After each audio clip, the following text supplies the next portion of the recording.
नंद गांव में एक महाराज जी रहते थे। वो महाराज जी का नियम था कि वो रोज जो मधुकरी लेकर के आते थे ब्रजवासियों के यहां से, उसमें से थोड़ा सा अंश निकाल करके और बाहर पधरा देते थे। तो जो जहां उनकी कुटिया थी वहां आसपास कुछ कुकर आदि कुत्ते आदि घूमते थे, वो लोग पा लेते थे।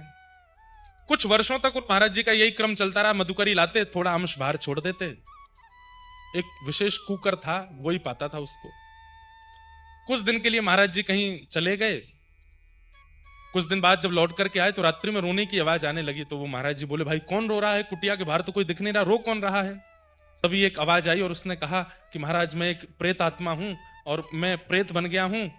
आपसे ही मेरा उद्धार होना लिखा था, इसलिए मैं कुकर बन के आता था और आपके मधुकरी के बाद जो आपका उच्छिष्ट होता था उसको पा रहा था। मैं कुछ अंश और पाना था, वो पाते ही मेरी मुक्ति हो जानी थी, पर आप पता नहीं कहां चले गए तीर्थ यात्रा के लिए, मेरे वो अंश रह गए हैं और अब मैं फिर से प्रेत योनि में भटक रहा हूं।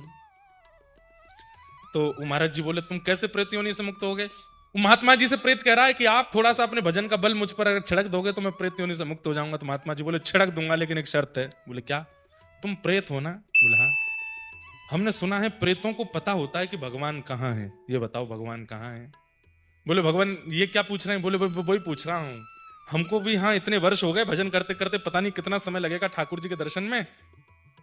ये नंदगांव के नंदन नंदन कहाँ हैं तुमको पता है? क्योंकि प्रेत भाई चोर जो होते हैं उनको पता होती है कि पुलिस का राउंड कहाँ चल रहा है, वहां नहीं जाना है।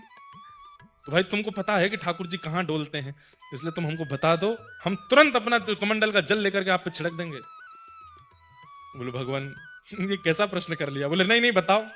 बोले पिछले दिन हम प्रेतों की मीटिंग हुई थी, तो उसमें पता चला कि आजकल ठाकुर जी एक नंदगांव का ग्वारिया है, वो गैया चरा करके लौटता है, उसकी गायों के झुंड के बीच में छोटे से गोपाल जी बन करके जाते हैं और उसकी गाय हाँकते हैं।